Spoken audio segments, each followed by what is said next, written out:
Thank you, Dr. Anita Chawla, for a nice presentation today. Thank you, madam. Thank you. എല്ലാവർക്കും നമസ്കാരം. ഇന്ന് IFPHന്റെ ഇടതടവില്ലാതെ തുടർന്നു വരുന്ന മലയാളം വെബിനാറിന്റെ 2057 ദിവസമാണ്. ഇന്നത്തെ മലയാളം സെഷനിൽ നമുക്കൊരു അനുഭവങ്ങൾ പങ്കുവയ്ക്കാം എന്നുള്ള ഒരു പ്രത്യേക പരിപാടിയാണ്. ഒരു നിമിഷം ഈശ്വര പ്രാർത്ഥനയോടുകൂടി നമുക്ക് ഇന്നത്തെ സെഷൻ ആരംഭിക്കാം. നന്ദി.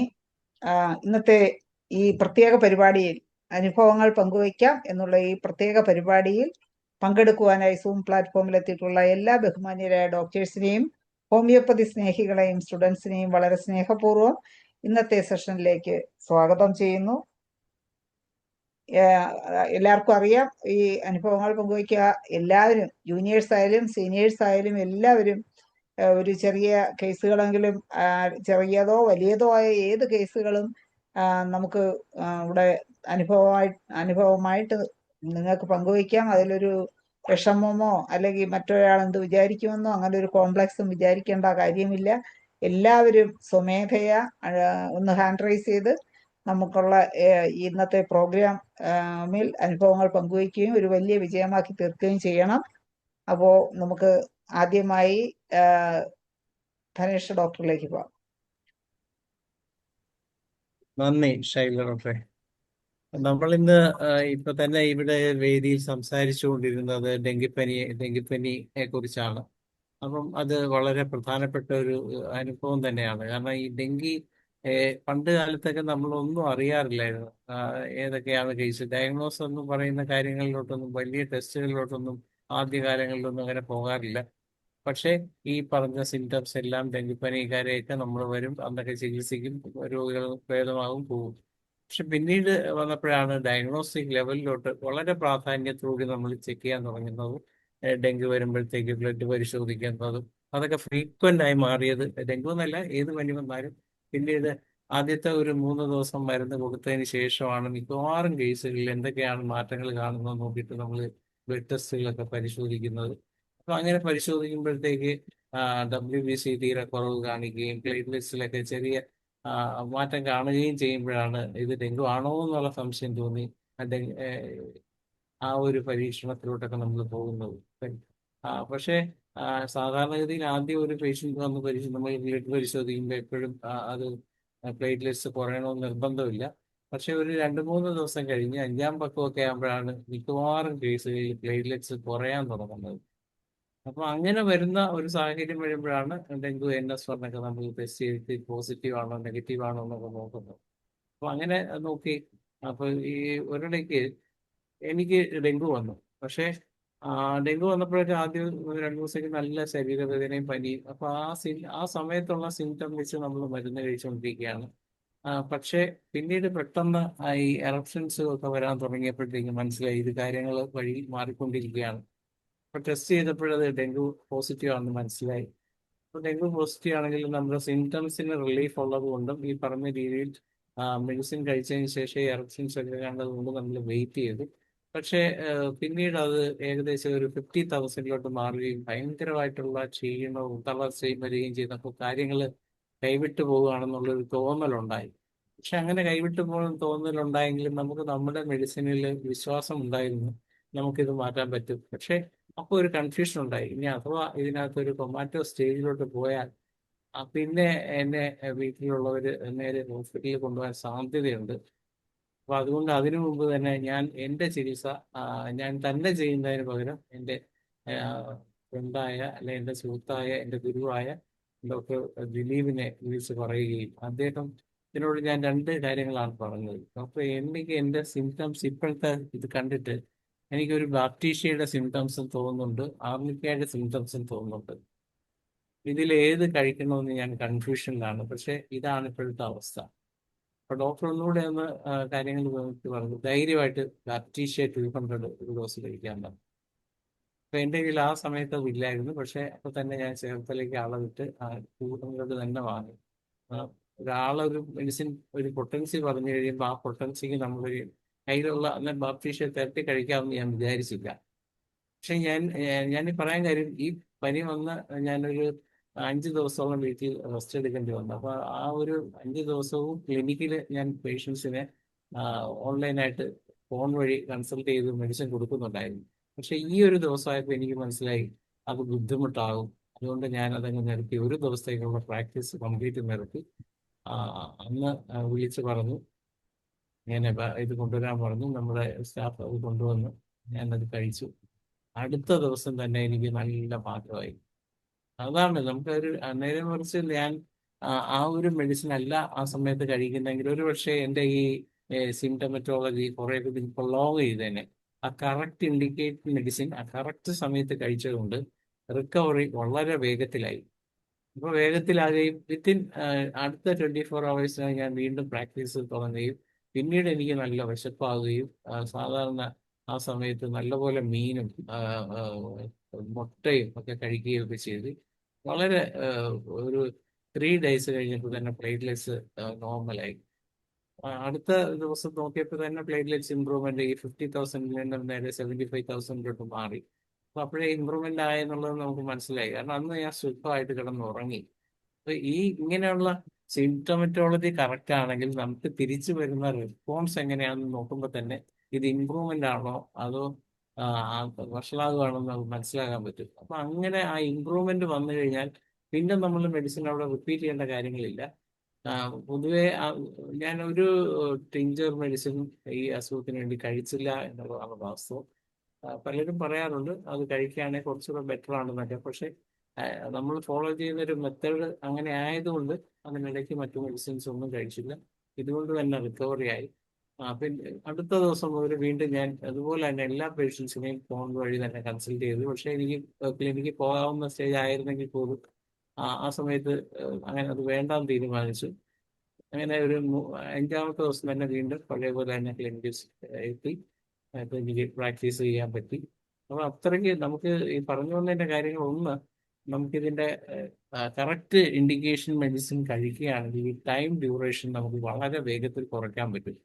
അതുപോലെ തന്നെ നമ്മൾ കഴിക്കുന്ന ഫുഡ് വളരെ ഇമ്പോർട്ടൻ്റ് ആണ്. നമുക്ക് ആദ്യം ഫുഡ് വേണ്ട എന്നുള്ള തോന്നലുള്ള സമയത്ത് നമ്മൾ ഒത്തിരി ഫുഡ് കഴിക്കണ്ട. നമ്മൾ ഡെങ്കിപ്പനിയാണ്, അതുകൊണ്ട് ഇതിന് ഒത്തിരി ഫ്രൂട്ട്സ് കഴിച്ചാൽ നല്ലതാണ്, പപ്പായൊക്കെ കഴിച്ചാൽ നല്ലത്. ചിലപ്പോൾ നമ്മൾ കഴിച്ച് വൊമിറ്റ് ചെയ്ത് നമ്മൾ കൂടുതൽ വഷളാവും. അപ്പം അതുകൊണ്ട് പേഷ്യൻറ്റിന് ടോളറേറ്റ് ചെയ്യാൻ പറ്റാവുന്ന ലെവലിലുള്ള ഫുഡ് മാത്രമേ ഇതിൻ്റെ ബിഗിനിങ് സ്റ്റേജ്, ഏത് പനിയാണെങ്കിലും അതിൻ്റെ ബിഗിനിങ് സ്റ്റേജ് കൊടുക്കാവുള്ളൂ. അതുപോലെ തന്നെ ഒത്തിരി വെള്ളം കുടിക്കുന്നത് നല്ലതാണ് എന്ന് കരുതി നമ്മൾ 2 ഗ്ലാസ് വെള്ളമൊക്കെ ഒന്നിച്ച് കുടിപ്പിക്കാൻ ശ്രമിക്കരുത്.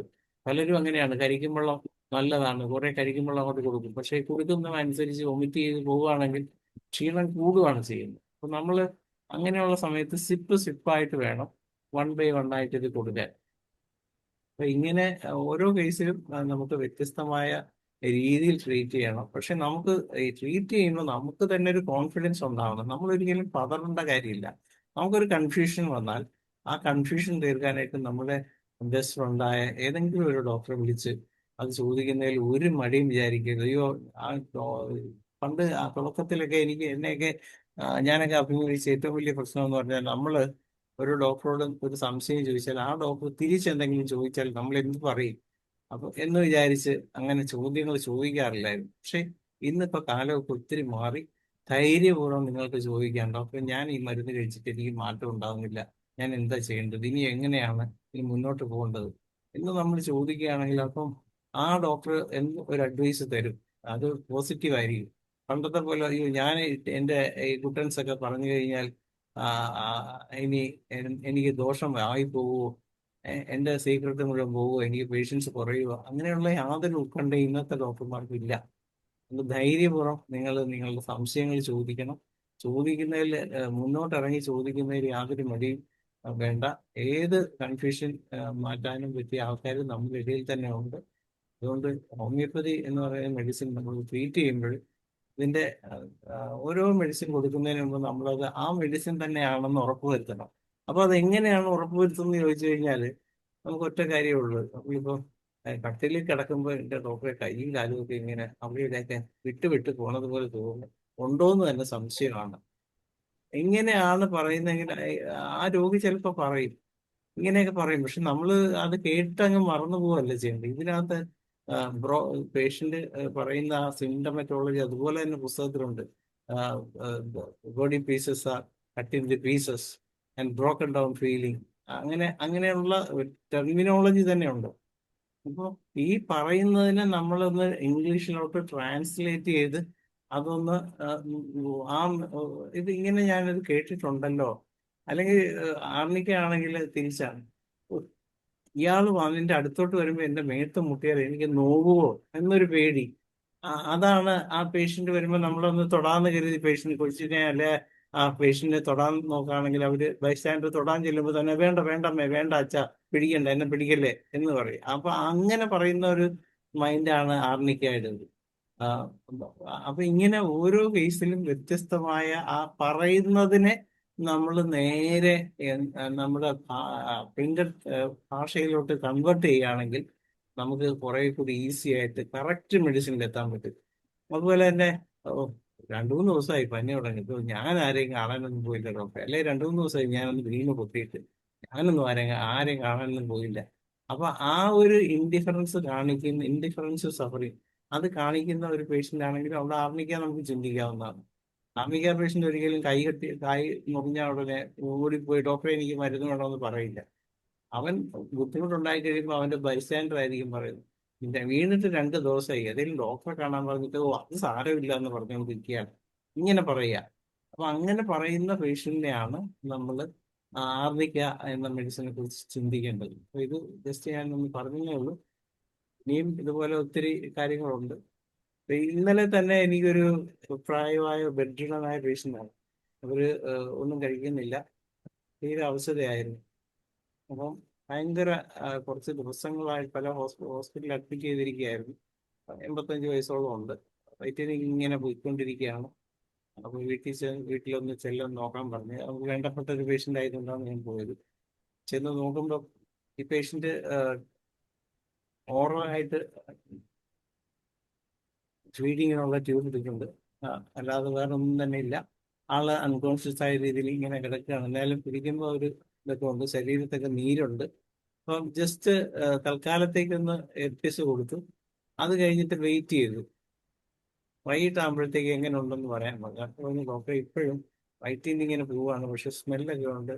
അപ്പം ഞാൻ ചോദിച്ചു അറിയുന്നുണ്ടോ? ഇല്ല അറിയുന്നില്ല, ഇത് കുറച്ച് ദിവസങ്ങളായിട്ട് ഇങ്ങനെയാണ്. അപ്പം ആദ്യം ആന്റിബയോട്ടിക് കഴിച്ച് എന്നിട്ട് അകത്ത് എന്തെങ്കിലും കൂടുതൽ ഇൻഫെക്ഷനൊക്കെ ആയതിന്റെ ഭാഗമായിട്ടായിരുന്നു വിചാരിച്ചത്. പക്ഷെ ആ സമയത്ത് പ്രൊഡോഫൈലും കൊടുത്തു. അടുത്ത ദിവസം അവരെന്നെ വിളിച്ചു പറഞ്ഞു ഡോക്ടർ ഇപ്പം നല്ല കുറവുണ്ട്, വയറുകളൊക്കെ നന്നായിട്ട് കുറഞ്ഞിട്ടുണ്ടെന്ന് പറഞ്ഞു. അപ്പം ഞാൻ വെയിറ്റ് ചെയ്തു.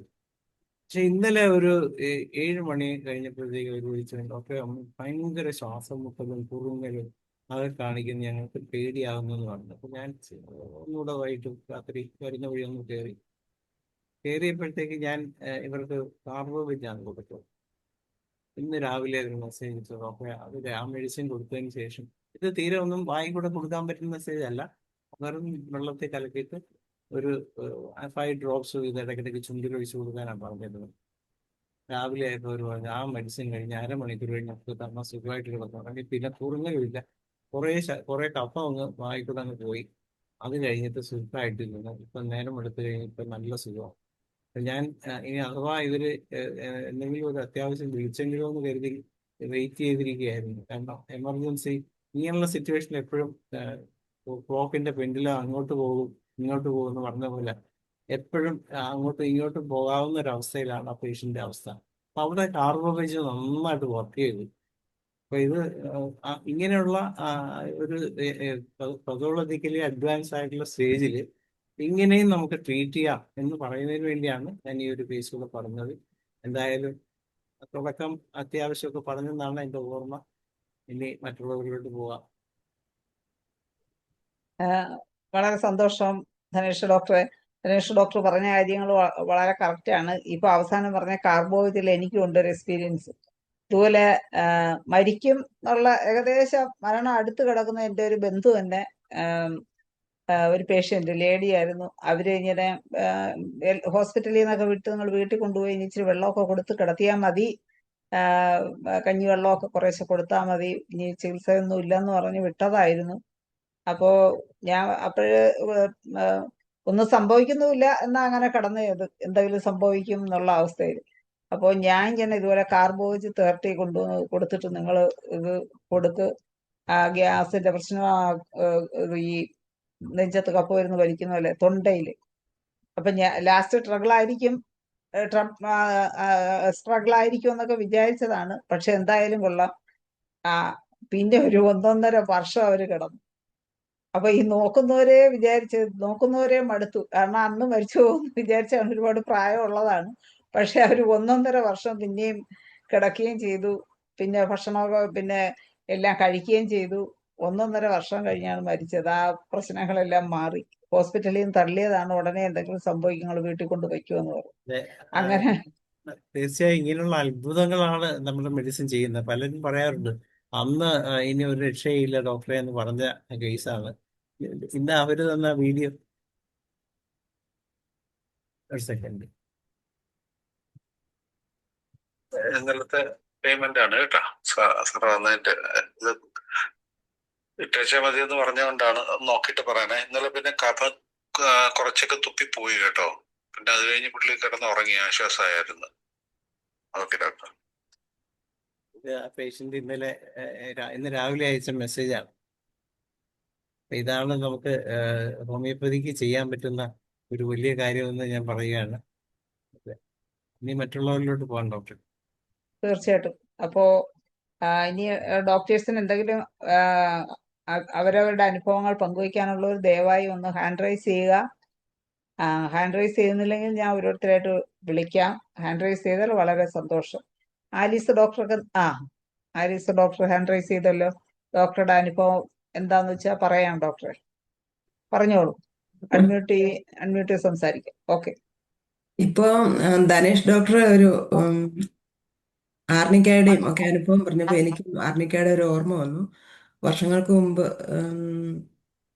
ഒരു 2000 കാര്യം ഒന്ന് പരിചയപ്പെടാം നമുക്ക്. ആലിസ് ഡോക്ടറെ കാണാറുണ്ട് എങ്കിലും ഡോക്ടർ ഇവിടെ കേരളത്തിലാണോ അതെ? ഞാൻ ഓസ്ട്രേലിയയിലാണ്, സിഡ്നിയിലാണ്. അതാണ് ഞാൻ ചോദിച്ചത്. ഓസ്ട്രേലിയയിലാണ് അല്ലേ? ഓസ്ട്രേലിയ അവിടെ സിഡ്നിയിലാണ്. പ്രാക്ടീസ് ചെയ്യുന്നുണ്ടോ? ഇവിടെ ഇപ്പൊ 1 വർഷമായിട്ട് പ്രാക്ടീസ് ചെയ്യുന്നുണ്ട്. 1 വർഷമായുള്ള എനിക്ക് രജിസ്ട്രേഷൻ കിട്ടിയിട്ട്. ഞാൻ റിട്ടയർമെന്റ് കഴിഞ്ഞതിന് ശേഷമാണ് ഹോമിയോ പഠിച്ചത്. ഞാൻ ഇവിടെ നേഴ്സായിരുന്നു. ഓ അത് ശരി. ഇവിടെ കേരളത്തിലായിരുന്നോ? കേരളത്തിലായിരുന്നു. ഇവിടെ വന്നിട്ട് 20 വർഷമായി. 20 വർഷമായി. ആ, മക്കളൊക്കെ അവിടെയാണോ? കുടുംബമായിട്ട് അവിടെയാണോ? കുടുംബം ഹസ്ബൻഡേ ഉള്ളൂ, ഞങ്ങൾക്ക് മക്കളില്ല. ആ 20 വർഷമായിട്ട് ഇവിടെ ഉണ്ട്. രണ്ടുപേരും ആ, ഓസ്ട്രേലിയയിലാണ്. രണ്ടുപേരും ഓക്കെ. ഇവിടെ ഇനി തന്നെ. ഡോക്ടർ പറഞ്ഞോളൂ. അപ്പൊ ഞാൻ ഹോമിയോപ്പതി, എനിക്ക് ഹോമിയോപ്പതിയിലെ ആകർഷ്ടമായിട്ട് 30 വർഷത്തോളമായി. അപ്പോൾ ആ സമയത്ത് ഞാൻ നാട്ടിലായിരുന്ന സമയത്ത് ഒരിക്കൽ ഞാൻ ഹോസ്പിറ്റലിൽ ഒരു നേഴ്സായിട്ട് വർക്ക് ചെയ്യുമ്പോൾ എൻ്റെ അടുത്ത തൊട്ടയലൊക്കത്തെ ഒരു വീട്ടിലെ ഒരു സ്ത്രീ, പുള്ളിക്കാരി വിധവയാണ്. ആങ്ങളയുടെ കൂടെ താമസിച്ചുകൊണ്ടിരുന്നത്. ആങ്ങളയുടെ മക്കളാണ് നോക്കിക്കൊണ്ടിരുന്നത്. അപ്പോൾ എനിക്ക് അവരെ പരിചയമില്ല. ഞാൻ അവിടെ വാടകയ്ക്ക് അടുത്ത വീട്ടിൽ ചെന്നത്. അപ്പം നേഴ്സ് ആയതുകൊണ്ട് ആ പുള്ളിക്കാരി 87 വയസ്സുള്ളൊരു സ്ത്രീയായിരുന്നു. അവർ ഹോസ്പിറ്റലിൽ നിന്ന് ഡിസ്ചാർജ് ചെയ്ത് വിട്ടു. ഇനി ട്രീറ്റ്മെൻ്റ് ഒന്നും വേണ്ട, വീട്ടിൽ പോയി കിടന്നാൽ മതി എന്നും പറഞ്ഞിട്ട്, മരിക്കാറായി എന്നുള്ള രീതിയിൽ. അപ്പോൾ എന്നോട് പറഞ്ഞു, അയൽക്കത്ത് ഞാൻ നേഴ്സ് ആയതുകൊണ്ട് എൻ്റെ അടുത്ത് വന്ന് BP ചെക്ക് ചെയ്യാമോ എന്ന് ചോദിച്ചു. അപ്പം ഞാൻ BP ചെക്ക് ചെയ്യാനായിട്ട് ചെന്നപ്പോൾ കുറേ ആൾക്കാരെല്ലാം വന്ന് നിൽപ്പുണ്ട് അവരുടെ വീട്ടിൽ. അവർ മരിക്കാറായി. രാത്രി ഞാൻ ഒരു 8-9 മണിയായ സമയത്ത് കുറേ ആൾക്കാരെല്ലാം അയൽവക്കക്കാരും ബന്ധുക്കളും ഒക്കെ വന്ന് നിൽക്കുന്നുണ്ട് ഒരു മരണം കാണാനായിട്ട്. അപ്പോൾ ഉടനെ BP ചെന്ന് ഞാൻ ചെക്ക് ചെയ്തു. BP കുറവായിരുന്നു. എനിവേ പുള്ളിക്കാരിയുടെ മുഖത്ത് ഇവിടെ എല്ലാം ഒരു കറവലൊക്കെ ഉണ്ടായിരുന്നു. എന്തോ വീണായിരുന്നു. വീഴുകയും കൂടെ ചെയ്തായിരുന്നു. ഹോസ്പിറ്റലിൽ നിന്ന് എന്തോ കിഡ്നി ഫെയിലിയർ ആയിട്ടാണ് വിട്ടത്. പക്ഷെ വീട്ടിൽ വന്നിട്ടാണോ എന്തോ അവർ വീണായിരുന്നു. അപ്പോൾ ഏതായാലും ഞാൻ ആർണിക്ക ഒരു ഡോസ് കൊടുത്തേക്കാന്ന് കരുതി പിറ്റേ ദിവസം അന്ന് വൈകിട്ടോ തന്നെ ആർണിക്ക കൊടുത്തു. പക്ഷെ എല്ലാ ദിവസവും ഞാൻ ഡ്യൂട്ടി കഴിഞ്ഞ് വരുമ്പോൾ ഇവരെ കാണാനായിട്ട് കയറും. അങ്ങനെ കണ്ട് ഒരു ദിവസം കണ്ടപ്പോൾ ഈ അതുവരെ അവർ കിടക്കുമായിരുന്നു. അവർ എന്നോട് പറഞ്ഞു, എനിക്ക് എൻ്റെ ഡോക്ടറെ ഒന്ന് കാണണം എന്ന് പറഞ്ഞുകൊണ്ട് അവർ എഴുന്നേറ്റ് ഇരുന്നു കിടക്കുന്നയാള്. പിന്നെ ഒരു 1.5 വർഷം അവർ ജീവിച്ചിരുന്നു. ഇറങ്ങി നടക്കുകയും ഭക്ഷണം കഴിക്കുകയും ഒക്കെ ചെയ്യുമായിരുന്നു. അങ്ങനെ ആർണിക്കയുടെ ഒരു അനുഭവം എനിക്ക് ഉണ്ടായിട്ടുണ്ട്. ഓക്കെ. ഇനിയുണ്ട് വേറെ അനുഭവങ്ങളുണ്ട്. ഞാൻ ഇവിടെ അന്ന് ഹോമിയോ ഈ നാട്ടിൽ നിന്ന് പോരുന്ന 2006-ലാണ് അവിടെ നിന്ന് പോരുന്നത്. അതുവരെ അയൽവക്കക്കാർക്കും ഫ്രണ്ട്സിനും ഒക്കെ ഇങ്ങനെ ബോറിക്കിന്റെ ബുക്ക് നോക്കിയിട്ട് സെലക്റ്റീവ് റെമഡി എന്ന് പറഞ്ഞൊരു ബുക്ക് ഇങ്ങനെയൊക്കെ നോക്കി ട്രീറ്റ് ചെയ്ത് അങ്ങനെ എനിക്ക് അനുഭവം ഉണ്ടായിട്ടുണ്ട് നന്നായിട്ട്. പക്ഷേ അങ്ങനെ അനുഭവങ്ങൾ ഒത്തിരി ഉണ്ടായിട്ടുള്ളത് കൊണ്ട് ഞാൻ എപ്പോഴും എവിടെ പോയാലും കുറച്ചൊരു ഹോമിയോപ്പതിയുടെ ഒരു ഫസ്റ്റ് എയ്ഡ് കിറ്റ് പോലെ എൻ്റെ കയ്യിൽ മരുന്നും കൊണ്ടേ നടക്കുള്ളായിരുന്നു. ആരെങ്കിലും എന്ത് പ്രശ്നം പറഞ്ഞാലും ഉടനെ ഞാൻ മരുന്ന് കൊടുക്കും. അത് മിക്കവാറും അത് എഫക്റ്റ് ആവുകയും ചെയ്യുമായിരുന്നു. അപ്പോൾ അതുകൊണ്ട് ആ ഒരു രീതിയിൽ ഞാൻ ഇങ്ങോട്ട് പോന്നപ്പോൾ ഇവിടെയും കൊണ്ടുവന്നു. പക്ഷേ ഇവിടെ ഞാൻ വന്ന് 2008 ഇവിടെയുള്ളൊരു ഹോമിയോ ഡോക്ടറെ, ആ ഡോക്ടറുടെ ട്രീറ്റ്മെൻറ്റിൻ്റെ കുഴപ്പം കൊണ്ടല്ല, ആ ഡോക്ടറുടെ കൊച്ച് ഇവിടെ വെച്ച് എക്സിമ ആയിരുന്നു കൊച്ചിന്. ആ കൊച്ച് ഇവിടെ ഹോസ്പിറ്റലിൽ അഡ്മിറ്റായി 3-ാം ദിവസം കൊച്ച് മരിച്ചുപോയി. അപ്പോൾ ആ ഡോക്ടർ ഹോസ്പിറ്റലിനെതിരെ കംപ്ലൈൻറ്റ് ചെയ്തു. അപ്പോൾ ഇവിടെ ഹോസ്പിറ്റലിൽ അഡ്മിറ്റ് ചെയ്തപ്പോൾ അവിടെ കാറ്റഗറി 3-യിലാണ് അഡ്മിറ്റ് ചെയ്തതെന്നാണ് പറഞ്ഞത്. കാറ്റഗറി 3 എന്ന് പറഞ്ഞാൽ അത്ര എമർജൻസി അല്ല എന്നുള്ള രീതിയിൽ. കാറ്റഗറി 1 ആണ് ഇമ്മീഡിയറ്റ് ആയിട്ട് ഹെൽപ്പ് ആവശ്യമുള്ളത്. പക്ഷേ എനിവേ കൊച്ചിൻ്റെ വൈറ്റൽ സയൻസ് ഒക്കെ അന്നേരം നോർമലായിരുന്നു. പക്ഷേ 3-ാം ദിവസമായപ്പോൾ കൊച്ച് മരിച്ചു. അപ്പോൾ ഈ കൊച്ചിൻ്റെ ഫാദർ ഹോമിയോ ഡോക്ടറാണ് ഇവിടെ. അന്ന് അവരെന്തോ കംപ്ലൈൻറ്റ് ചെയ്തു 2002. പക്ഷേ 2008 ആയപ്പോഴത്തേക്കും ഇത് മെഡിക്കൽ ടീം, ഇവിടുത്തെ മെഡിക്കൽ ടീം എല്ലാം ഈ ഹോമിയോയ്ക്ക് എതിരായിട്ട് വന്നു. ഹോമിയോ ഡോക്ടർക്കല്ല, ഹോമിയോയ്ക്ക് തന്നെ എതിരായിട്ട് ഹോമിയോ നിർത്തിക്കളയാൻ വേണ്ടിയിട്ട് അവർ കേസാക്കി ഈ ഹസ്ബൻഡിനെയും വൈഫിനെയും അറസ്റ്റ് ചെയ്ത് ജയിലിലേക്ക് കൊണ്ടുപോകുന്ന ഞങ്ങൾ TV-യിൽ കണ്ടു. ഞങ്ങൾ വന്ന 1-2 വർഷത്തിനുള്ളിൽ. അപ്പോഴത്തേക്കും പിന്നെ എനിക്കിങ്ങനെ ഹോമിയോ അങ്ങനെ രജിസ്ട്രേഷൻ ഒന്നും ഇല്ലാതെ രജിസ്ട്രേഷൻ ഉണ്ടായിട്ട് പോലും അവരെ അറസ്റ്റ് ചെയ്ത് കൊണ്ടുപോയി. അപ്പോൾ അതുകൊണ്ട് എനിക്ക് ഭയങ്കര പേടിയായിരുന്നു കൊടുക്കാനായിട്ട്. അങ്ങനെ സ്ട്രിക്റ്റ് വാർണിംഗ് എനിക്കും തന്നു, ഇനി ആർക്കും കൊടുത്തേക്കരുതെന്ന് പറഞ്ഞു. അപ്പോൾ അങ്ങനെ ഞാൻ അങ്ങനെ നോക്കി നോക്കിയിരുന്ന് എനിക്ക് എങ്ങനെയെങ്കിലും ഈ ഹോമിയോടുള്ള പാഷൻ കാരണം എങ്ങനെയെങ്കിലും പഠിക്കണമെന്ന് കരുതിയിട്ട് 2021 ഞാൻ പഠിക്കാൻ തുടങ്ങി. അതോടെ അങ്ങനെ പഠിച്ച് എനിക്ക് കഴിഞ്ഞ വർഷമാണ് പാസ്സായി, ഡിപ്ലോമ കിട്ടി. ഇവിടെ രജിസ്ട്രേഷൻ, അതായത് ഓൺലൈൻ കോഴ്സാണ് ഞാൻ ചെയ്ത് ഡോക്ടർ ജോർജ് വിദ്രിക്കാസിൻ്റെ international academy of classical homoeopathy എന്ന്. അപ്പോൾ എനിക്ക് കഴിഞ്ഞ വർഷം രജിസ്ട്രേഷൻ കിട്ടി. അതിന് മുമ്പുള്ള 1-2 അനുഭവങ്ങൾ പറയാൻ എനിക്ക് താല്പര്യമുണ്ട്. ഈ ആർണിക്കയുടെ കൂടാതെ ആർണിക്കയുടെ തന്നെ വേറെ ഒരു അനുഭവം എനിക്കുണ്ടായത്. ഇപ്പൊ പ്രാക്ടീസ് ചെയ്യാനുള്ള പ്രൊവിഷൻ ഉണ്ടോ അവിടെ? ഇവിടെ ഉണ്ട്. പക്ഷെ ഇതേ കോഴ്സിന് നാട്ടിൽ ഇതില്ല. BHMS കഴിഞ്ഞവർക്കേ അത് ചെയ്യാൻ പറ്റുള്ളൂ. അല്ല, അവിടെ ഇവിടെ ചെയ്യാം. ഈ കോഴ്സ് ഇപ്പൊ ഇവിടെ ഇപ്പൊ അംഗീകാരം ഹോമിയോപ്പതിക്ക് അംഗീകാരം ഉണ്ട് പ്രാക്ടീസ് ഉണ്ട്. ചെയ്യാൻ. അന്നും അംഗീകാരം ഉണ്ടായിരുന്നു. പക്ഷെ ആ ഡോക്ടറുടെ രജിസ്ട്രേഷൻ എടുത്തു കളഞ്ഞു. ആ ഡോക്ടർ ഇപ്പൊ ഞാൻ കഴിഞ്ഞ ദിവസം അവരെ വിളിച്ച് സംസാരിച്ചായിരുന്നു. അവരുടെ നമ്പർ എൻ്റെ കയ്യിലുണ്ടായിരുന്നു. ഇപ്പൊ പുള്ളി എന്തോ മയോ മയോതെറാപ്പി എന്ന് പറഞ്ഞൊരു ഇതും കൗൺസിലിങ്ങും ചെയ്യുന്നെന്ന് പറഞ്ഞു. മയോതെറാപ്പി അത് ഡീപ്പ് മസാജ് ഉൾപ്പെടുന്ന ഒരു ഇതാ. പുള്ളി ഏതായാലും ട്രീറ്റ്മെന്റ് മേഖലയിൽ തന്നെ പലതും ഇത് 7 വർഷം ജയിലിൽ കിടന്നിട്ട് അവർ തിരിച്ചു വന്നു. പലതും ചെയ്ത് നോക്കിയിട്ട് ഒന്നും ശരിയാകുന്നില്ല. പക്ഷെ പേഷ്യൻറ്റിന് ട്രീറ്റ്മെന്റ് ഇതിൽ തന്നെ പുള്ളിക്ക് സക്സസ് എന്ന് മനസ്സിലാക്കിയിട്ട് ഇപ്പം നല്ല പ്രാക്ടീസ് ഉണ്ട് അതിൽ. അങ്ങനെ ചെയ്യുന്നു. അപ്പോൾ എനിക്ക് നാട്ടിൽ വെച്ച് തന്നെ വേറെ ഉണ്ടായ ഒരു ആർണിക്കയുടെ അനുഭവം എന്ന് പറഞ്ഞാൽ, ഞാനും എൻ്റെ ഒരു കൂട്ടുകാരിയും കൂടെ ഒരു ഒരു സ്റ്റോറിൽ അവിടെ കയറിയതാ. അപ്പോൾ ആ കടയിലെ സാധനങ്ങളൊന്നും അറേഞ്ച് ചെയ്ത് വെച്ചിട്ടുണ്ടായിരുന്നില്ല. അപ്പോൾ പുള്ളിക്കാരി ഒരു ചാക്കയെ തട്ടി അവിടെ നേരെ തട്ടി വീണു. എഴുന്നേറ്റ് കഴിഞ്ഞ് ഞാൻ നോക്കുമ്പോൾ പുള്ളിക്കാരുടെ മൂക്കിൽ നിന്ന് ഇങ്ങനെ രക്തം ഇങ്ങനെ ഈ സിറിഞ്ചിൽ നിന്ന് നമ്മൾ വെള്ളം പുഷ് ചെയ്യുമ്പോൾ എങ്ങനെയാണ് പോകുന്നത് അതേപോലെ ബ്ലഡ് ഇങ്ങനെ ചീറ്റുക മുഖത്തുനിന്ന്, മൂക്കേന്ന്. അപ്പോൾ എന്താ ചെയ്യേണ്ടതെന്ന് വെച്ചാൽ പെട്ടെന്ന് തന്നെ അവിടെ നിന്ന് ഓട്ടോ വിളിച്ച് അവിടെ ഹോസ്പിറ്റലിലേക്ക് കൊണ്ടുപോകുന്ന വഴിക്ക് തന്നെ ഞാൻ എൻ്റെ എപ്പോഴും ഇങ്ങനെ കിറ്റ് ഉണ്ടായിരുന്നത് കൊണ്ട് ആർണിക്കാട് 1-2 ഗ്ലോബുകൾ എടുത്ത് വയലിട്ട് കൊടുത്തു. പൊട്ടൻസി ഒന്നും ഞാൻ ഓർക്കുന്നില്ല. പക്ഷെ അപ്പം തന്നെ ബ്ലീഡിങ് നിന്നു. പിന്നെ മെഡിക്കൽ ടെസ്റ്റ് ഹോസ്പിറ്റലിൽ കൊണ്ടുപോയി സ്കാനൊക്കെ ചെയ്തു, എല്ലാം നോർമലായിരുന്നു, കുഴപ്പമൊന്നും ഉണ്ടായില്ല. അങ്ങനെ ഒരു കേസും കൂടെ എനിക്ക് നേരത്തെ ഉണ്ടായിട്ടുണ്ട്. പക്ഷെ ഇപ്പം ഈയിടെ എനിക്ക് ഈ പ്രാക്ടീസ് തുടങ്ങിയതിന് ശേഷം ഈയിടെ കിട്ടിയ ഒരു പേഷ്യൻ്റ് എന്ന് പറഞ്ഞാൽ നാട്ടിൽ തന്നെയാണ്. എല്ലാവരെയും ഞാനിപ്പോൾ ഓൺലൈനായിട്ടാണ് കൺസൾട്ട് ചെയ്യുന്നത്. അപ്പോൾ നാട്ടിൽ ഒരു 61 വയസ്സുള്ളൊരു പേഷ്യൻ്റ് ഭയങ്കര മെൻ്റൽ പ്രോബ്ലം. അത് പുള്ളിക്ക് സ്ട്രോക്ക് പോലെ വന്നിട്ടുണ്ടായിരുന്നു കുറേ വർഷങ്ങൾക്ക് മുമ്പ്. അന്ന് മുതൽ പുള്ളി പസിറ്റൈൻ എന്ന് പറഞ്ഞൊരു ടാബ്ലറ്റ് കഴിക്കുന്നുണ്ടായിരുന്നു. ഈ കാലിൻ്റെ ഈ നടക്കുമ്പോൾ ഒക്കെ കാല് വേച്ച് വെച്ച് പോകുന്നതുകൊണ്ട്. അപ്പോൾ അതിന് വേണ്ടിയിട്ട് ഒരു ഗുളിക കഴിക്കുന്നുണ്ട്. പിന്നെ മാനസികമായിട്ട് എന്തോ പ്രശ്നം ഉണ്ടായിട്ടോ ക്വയറ്റപ്പിൻ എന്ന് പറഞ്ഞ ടാബ്ലറ്റും കഴിക്കുന്നുണ്ടായിരുന്നു. അപ്പോൾ അടുത്ത കുറച്ച് ദിവസങ്ങളായിട്ട് പുള്ളിക്ക് ഭയങ്കര സംശയമാണ് വൈഫിനെ. പുള്ളി ഡെല്യൂഷനായിട്ട് കാണുവാണ്. വീട്ടിൽ വേറെ ആൾക്കാർ വരുന്നുണ്ട്, ഞാൻ ഉറങ്ങിക്കഴിയുമ്പോൾ ആൾക്കാർ വരുന്നുണ്ട്, അല്ലെങ്കിൽ ഞാൻ ഇല്ലാത്ത സമയത്ത് വീട്ടിൽ ആൾക്കാർ വരുന്നു എന്ന് ഭയങ്കര സംശയമാണ് വൈഫിനെ. അതുപോലെ ചിലപ്പം ഫുഡൊക്കെ കൊടുത്താൽ തന്നെ പുള്ളി മണത്ത് നോക്കും, ഇതിനകത്ത് പോയിസൺ ഉണ്ടോ, അവൾ എന്നെ കൊല്ലാൻ നോക്കുവാണോ. 31 വർഷമായി കല്യാണം കഴിച്ചിട്ട്, ഇതുവരെ ഞങ്ങൾ ഇത്രയും സന്തോഷമായിട്ട് ജീവിച്ച ഈ വർഷം ഇവൾക്ക് എന്താ പറ്റിയെന്ന് പറഞ്ഞുകൊണ്ട് വൈഫിനെ ഭയങ്കര സംശയവും അങ്ങനത്തെ കാര്യങ്ങളൊക്കെ ആയിരുന്നു. അപ്പം ഞാൻ ഡീറ്റെയിൽ ആയിട്ട് കേസ് എടുത്തു. എനിക്ക് ഹയോസിയമസ് ആണ് കിട്ടിയത്. അപ്പം ഞാൻ 200-ന്റെ ഒരു ഡോസ് കൊടുത്തു. അന്ന് തന്നെ അന്ന് വൈകിട്ട് തന്നെ എൻ്റെ മകൾ എനിക്ക് മെസ്സേജ് അയച്ചു, മമ്മി പറയുന്നത് ആ, നന്നായിട്ട് കുറവുണ്ടെന്നാണ് പറയുന്നത്. അതുപോലെ മകൾ സംസാരിച്ചപ്പോഴും സംസാരം നല്ല ക്ലിയർ ആയിട്ട് വരുന്നുണ്ടെന്ന് പറഞ്ഞു. അപ്പോൾ പിന്നെ ഞാനും ഫോൺ ചെയ്ത് സംസാരിച്ചപ്പോൾ ആദ്യം കേസ് കൺസൾട്ട് ചെയ്തപ്പോൾ എനിക്ക് ക്ലിയർ ആയിട്ട് സംസാരിക്കുന്നില്ല. എല്ലാ കാര്യവും പുള്ളിക്കാർ പറയുന്നത് എപ്പോഴും വൈഫിനോട് ചോദിച്ച് ഞാൻ ക്ലാരിഫൈ ചെയ്യുമായിരുന്നു, ഇത് എന്താ പറയുന്നതെന്ന് ചോദിച്ചിട്ട്.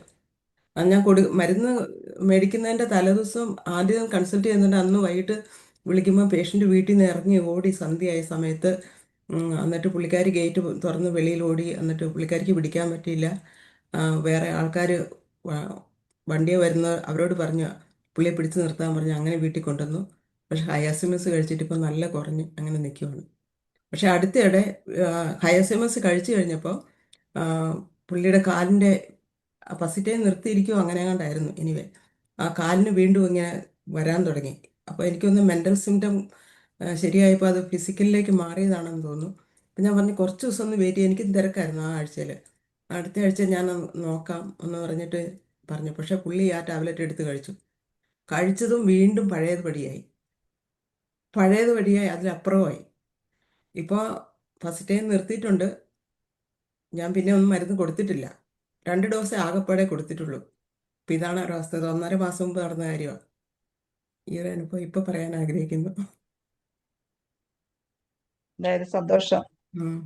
കേരളത്തിലല്ല, ഓസ്ട്രേലിയയിലായിട്ടും കറക്റ്റായിട്ട് നമ്മുടെ ഈ സമയബന്ധിതമായിട്ട് ഈ പ്ലാറ്റ്ഫോമിൽ കയറുകയും അനുഭവങ്ങൾ പങ്കുവയ്ക്കുകയും ചെയ്തു. വളരെ സന്തോഷം അലീസ ഡോക്ടറെ.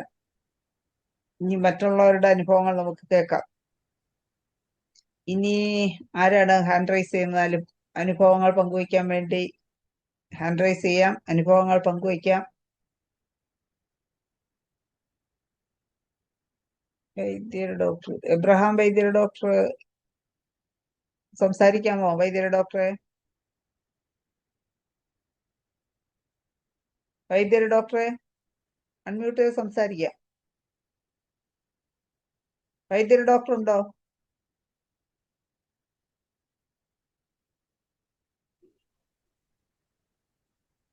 എബ്രഹാം വൈദ്യനുണ്ടോ? ഡോക്ടറെ സംസാരിക്കാമോ? കേൾക്കാമോ? കേൾക്കാം. കേൾക്കാം. ഇപ്പം ഈ, അലീസ് എന്ന ഡോക്ടർ പറഞ്ഞത് കാര്യം, ഓസ്ട്രേലിയ കാര്യം അങ്ങനെയൊക്കെ അറിയാവുന്ന കേസാണ്. അത് ആക്ച്വലി ഹോസ്പിറ്റലില് കളിച്ചതാണ്. അതിന്റെ പിന്നിൽ മറ്റ് ചില ഹോമിയോപ്പതി ഡോക്ടേഴ്സാണ് കളിച്ചത്. ഈ ഡോക്ടർ നല്ലതായിട്ട് പ്രാക്ടീസ് ചെയ്ത് പോകുമ്പോൾ അതിന്റെ ജലസി കൊണ്ട് അവരാണ് ഇതിന് പിന്നിൽ കളിച്ചതെന്ന് പറയുന്നു. അതിനെപ്പറ്റി കേട്ടിട്ടുണ്ട്. ഈ ഡോക്ടറെ പറ്റി ഞാൻ കണ്ട് പരിചയപ്പെട്ടിട്ടുണ്ട്. ഓക്കെ, അതിന്റെ കാര്യം പറഞ്ഞത്.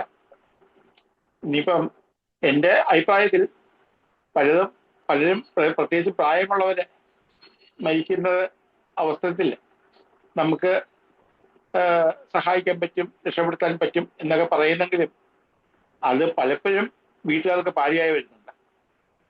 അത് ശരിയാണ്. അത് രക്ഷപ്പെട്ടപ്പോ എന്നോട് തന്നെ പറഞ്ഞു, എന്തായാലും അത് ഒരു വല്ലാത്ത മരുന്നായി പോയി ഞാൻ കൊടുത്തത്.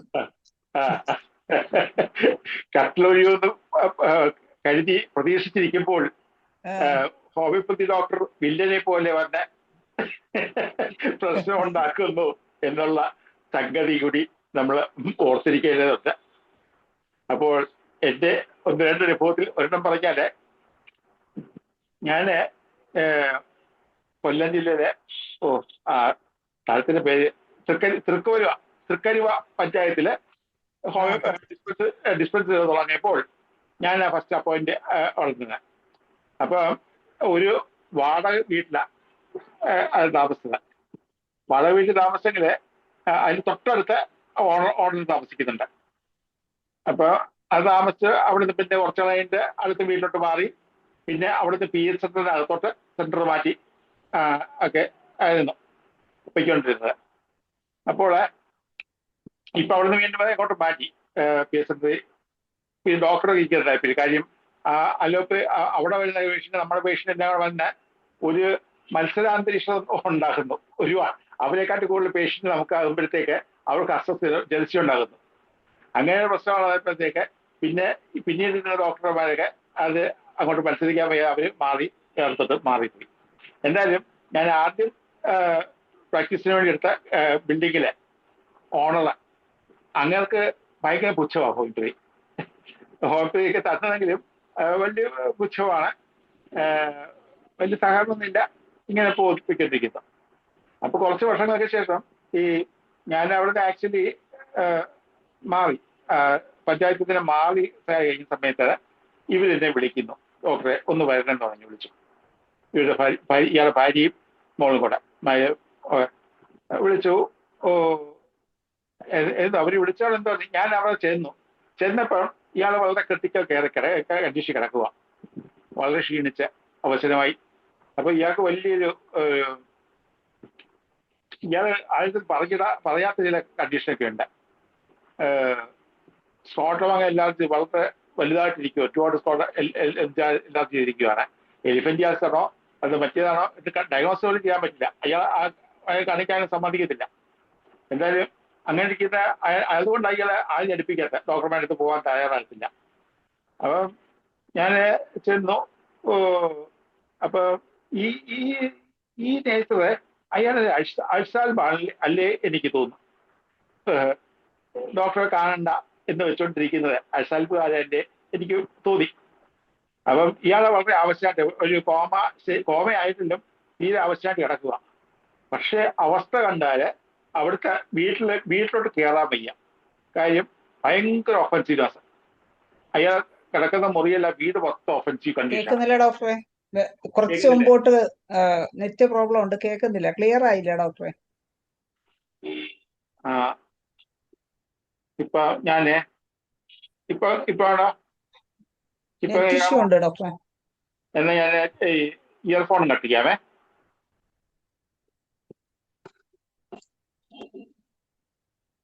ഹലോ കേൾക്കാമോ? ഇപ്പൊ കേൾക്കാമോ? ഹലോ കേൾക്കാം ഡോക്ടറെ, കേൾക്കാം, പറഞ്ഞോളൂ. ഇപ്പൊ കേൾക്കാം. അപ്പോൾ ഇദ്ദേഹത്തെ കേട്ടില്ലെങ്കിൽ ഒന്നും കൂടെ പറയാം. അയാള് ആൾസാൽബാണോ എന്ന് തോന്നി, എനിക്ക് സംശയമുണ്ട്. എന്തായാലും ഈ ഒഫൻസീവ്നെസ് സഹിക്കാൻ വയ്യ, വീട് മൊത്തം ഒഫൻസീവ്. ഇയാള് സ്മെല്ല്, ഡ്രസ്സ്, വേറെ എന്തുവാന്ന് പറയണ്ട, വീട് മൊത്തം ഒഫൻസീവാണ്. അത്ര ഒഫൻസീവായിട്ട് അവസ്ഥയിൽ നിൽക്കുന്നത്. അപ്പോൾ ഞാൻ ചെന്ന് കയറി കണ്ടു, ഇയാളെ കണ്ടു. ഇപ്പം പഴയതും ഇപ്പോഴത്തെ കണ്ടീഷനായ അവസ്ഥയും എല്ലാം കണ്ടുകൊണ്ട് ആഴ്ചന് അത്ഭുതം കൊടുക്കാമെന്ന് തോന്നി. ഹയർ പൊട്ടൻഷ്യൽ കൊടുക്കാൻ തീരുമാനിച്ചു. CMO തന്നെ എൻ്റെ കയ്യിൽ അന്ന് ഞാൻ കരുതിയിരുന്നത്. ഒരു ഡോസ് കൊടുത്തു. പിറ്റേന്ന് വന്നു ശുഭം. പിറ്റേന്ന് ആളൊക്കെ മരിച്ചു. അപ്പം ട്രീറ്റ്മെന്റ് കഴിഞ്ഞു. അപ്പൊ പലപ്പോഴും രോഗി രക്ഷപ്പെടുത്ത ചീത്ത കേട്ടിട്ടുണ്ട്. പക്ഷെ ഇയാള് മരിച്ചു. വീട്ടുകാർക്ക് ഭയങ്കര സന്തോഷം. ഞാൻ ചെന്നപ്പോൾ പിറ്റേന്ന് കൂടി കാണാൻ വേണ്ടി പോയി. സന്തോഷം. ഞാൻ മനസ്സിൽ ചെയ്യോ, ഇങ്ങനെ സന്തോഷം രേഖപ്പെടുത്തുന്ന ആൾക്കാർ കുറവാണല്ലോ. അപ്പൊ അവര് പറഞ്ഞു, ഡോക്ടറെ മരുന്ന് കൊടുത്തതിന്റെ ഒരു 2 മണിക്കൂർ കൊണ്ട് ഇവിടുത്തെ സ്മെല്ലെല്ലാം പോയി, ഒഫൻസീവ് ഓർഡർ എല്ലാം പോയി, വളരെ നല്ല സ്വസ്ഥമായിട്ട് അന്തരീക്ഷമായി. ഇതും നമ്മുടെ ഹോമിയോപ്പതി കൊടുക്കാൻ പറ്റിയ മാർഗമാണ്. പണ്ടൊരിക്കൽ ഞാൻ വേറെ കേസ് പറഞ്ഞിരുന്നു. ഒരു കൊല്ലത്തെ സിസ്റ്റർ തന്നെ മദറിനെ ചികിത്സിക്കാൻ പോയി. അവൾ വീട്ടിൽ പോയാൽ കണ്ട് ചികിത്സിച്ച് ആ ബെഡ് സോറൊക്കെ അടിച്ച് നാറി വല്ലാതിരിക്കുമായിരുന്നു. ആ വല്ലാത്ത കണ്ടീഷനിലാണ് ഞാൻ പോയി കണ്ടത്. ഹോസ്പിറ്റലിലേക്ക് നന്നായി ട്രീറ്റ് ചെയ്തു, വഷളായി പോയതാണ്. അവിടെ നമ്മുടെ മരുന്ന് കഴിച്ചപ്പം ഇത് മറ്റ് മരുന്നുകൾ, ഇൻഡിക്കേഷൻസ് വേറെ മരുന്നാണ് കൊടുത്തത്. ഞാൻ അവരുടെ ഒന്നും ചെയ്യാനില്ല എന്ന് പറഞ്ഞെങ്കിലും മരുന്ന് കൊടുത്ത് അവരുടെ നല്ല രീതിയിൽ ഇവരുടെ ഒഫൻസീവ്നെസ് എല്ലാം മാറി വളരെ നല്ല അവസ്ഥയായി. 2 ദിവസത്തെ ആള് മരിച്ചുപോയി. മരിച്ചു പോയപ്പോഴാണ് ഞാൻ കാണാൻ വേണ്ടി ചെന്നത്. കാരണം അടക്കം കഴിഞ്ഞാൽ ചെന്നത്. അപ്പം ഞാനെന്ന് കാറ് ഡ്രൈവിങ് കുത്തുന്ന കാറില്ല, ചേട്ടന്റെ കാറും കൊണ്ട് ഡ്രൈവിംഗ് പരിശീലനത്തിന്റെ ഭാഗമായിട്ട് അവരുടെ വീട്ടിൽ പോയി. വീട്ടിൽ പോയിട്ട് കുറച്ച് സ്റ്റെപ്പ് ഇറങ്ങി താഴോട്ട് പോകണം, നടന്നു പോകണം. നടന്നു പോയപ്പോൾ ചേട്ടൻ കാറിൽ ഇരുന്നു. ഞാൻ ഒരു കണ്ടപ്പോഴത്തേ അവർ വളരെ സന്തോഷമായിട്ട് തിരിച്ച് വന്നു കാറെ കയറ്റി വിട്ടു. അപ്പോൾ വളരെ തൊഴുതുകൊണ്ട് ഞാൻ പുസ്തകത്തിൽ ചെയ്തിട്ടുണ്ട്, തൊഴുതുകൊണ്ട് അവർ പറഞ്ഞു, ഡോക്ടർ ചെയ്ത ഉപകാരം ഒരിക്കലും പുറക്കത്തില്ല. എന്നെ തിരിച്ചു വലിക്കുന്ന ചേട്ടനെ ഒരുപാട് കളിയാക്കി. കാര്യം മരുമോളാ പറഞ്ഞത്, അമ്മായും മരിച്ചുപോയി, നീ രക്ഷപ്പെട്ടാ, അതിനൊക്കെ നല്ല പ്രാക്ടീസ് ആകുമെന്നൊക്കെ പറഞ്ഞു. അങ്ങനെ പറഞ്ഞു. എന്തുവാ സംഭവിച്ചെന്ന് അറിയില്ല. അവരുടെ ഒഫൻസീവ്നെസ് എല്ലാം പോയി, അവർ സ്വസ്ഥമായിട്ട് നന്നായിട്ട് ഭരിച്ചു എന്നുള്ളതാണ്. അപ്പം പല പ്രാവശ്യം ഞാൻ ഈ അവസ്ഥയിലേക്ക് കടന്നിട്ടുണ്ട്. രോഗി ഭരിക്കുമ്പോൾ വളരെ സന്തോഷവും സമാധാനവും ഒക്കെ. ഒരിക്കലും ഒരു കൊല്ലം ആശുപത്രി, ജില്ലാ ആശുപത്രിയിൽ വെച്ച് ഒരു ക്യാൻസർ ബാധിച്ച ആളെ ക്യാൻസർ പാലിയേറ്റീവ് കെയറിന് കൊണ്ടുവന്നതാണ്. വളരെ വർഷങ്ങളായി കിടക്കുമ്പോൾ ഞാൻ എന്തോ ചെയ്തെന്ന് വെച്ചാൽ, ഞാൻ റയൽ ട്യൂബൊക്കെ കിട്ടു, ഒന്നും കുടിക്കാനും കഴിക്കാനും വയ്യ. റയൽ ട്യൂബൊക്കെ ഇട്ട് ഒരു കരിക്ക് വെള്ളം മൊത്തം ഞാൻ കൊടുത്തു. 1-2 കരിക്ക് വെള്ളം ഞാൻ കൊടുത്തു. കരിക്ക് വെള്ളം കൊടുത്തപ്പോഴത്തേക്ക് ഈ റയൽ ട്യൂബ് നമുക്ക് അറിഞ്ഞോളല്ലോ, നമുക്ക് പ്രാക്ടിക്കലി അറിഞ്ഞൂടാ. സിസ്റ്ററും അത്ര എഫിഷ്യന്റ് സിസ്റ്റർ ഒന്നും BS ഒന്നും ഇല്ലായിരുന്നു അവിടെ. അങ്ങനത്തെ സാഹചര്യത്തിൽ ഈ റയൽ ട്യൂബ് ഇട്ട് കഴിഞ്ഞിട്ട് ഇത് കുടിച്ചു കഴിഞ്ഞിട്ട് ഇത് പെട്ടെന്ന് മരിച്ചു കഴിഞ്ഞപ്പോൾ എനിക്ക് മനസ്സിൽ പേടിയായി.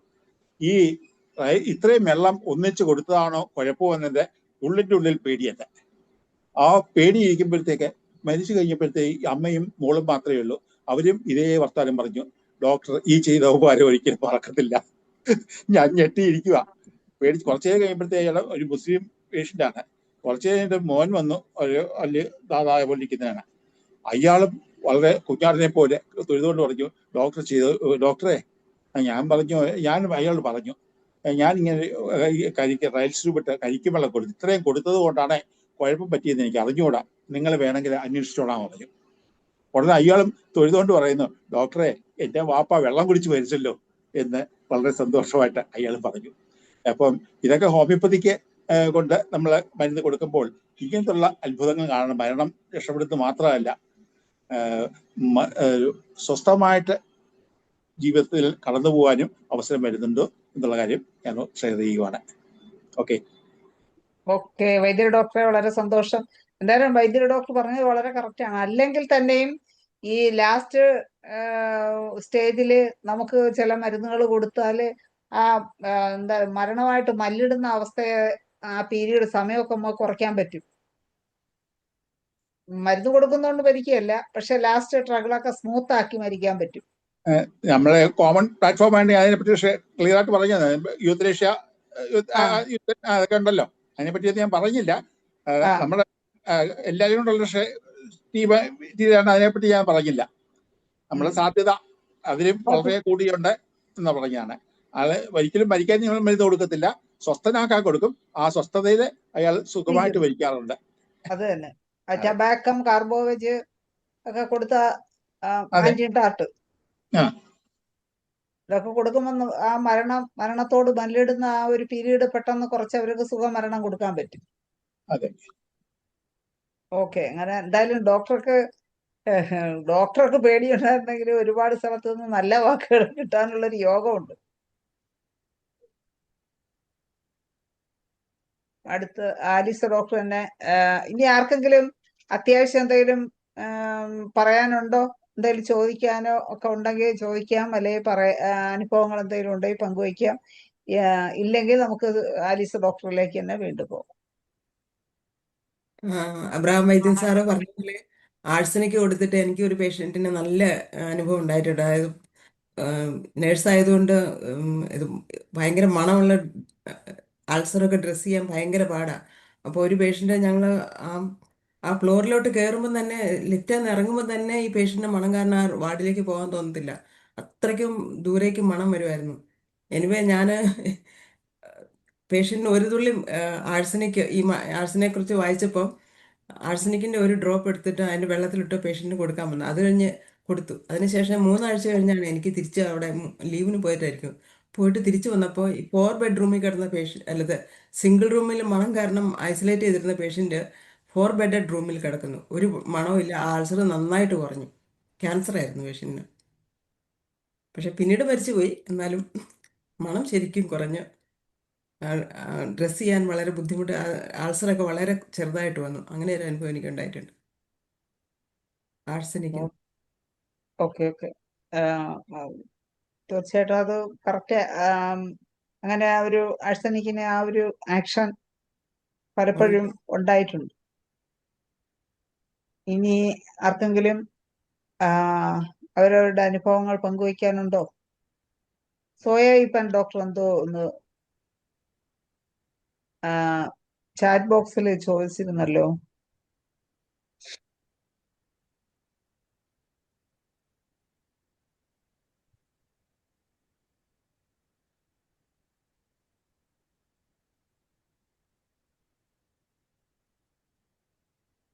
ആർക്കെങ്കിലും ചോദിക്കാനുണ്ടോ ഇനി?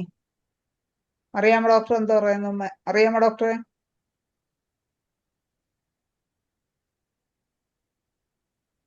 ഈപ്പൻ ഡോക്ടർക്ക് നല്ല പ്രാക്ടീസ് ഉള്ള ഡോക്ടറാണ് കേട്ടോ. ആരെയാണ്? സോയ ഈപ്പനോ? ഡോക്ടർ നേരത്തെ ഉണ്ടായിരുന്നു, ഇപ്പൊ കാണുന്നില്ലല്ലോ. ഉണ്ടോ? അറിയാമോ ഡോക്ടർക്ക് എന്താണ് പറയാനുള്ളത്? ഉണ്ട് കേട്ടോ. ഈപ്പൻ ഡോക്ടർ ഉണ്ട്. സോയ ഈപ്പൻ ഡോക്ടർക്ക് സംസാരിക്കാമോ? സോയ ഈപ്പൻ ഡോക്ടർ. ഡോക്ടറെ ആലിസ് ഡോക്ടർ ഉപയോഗിച്ച പൊട്ടൻസി ഏതായിരുന്നു ആഴ്സനിക്ക്? 200.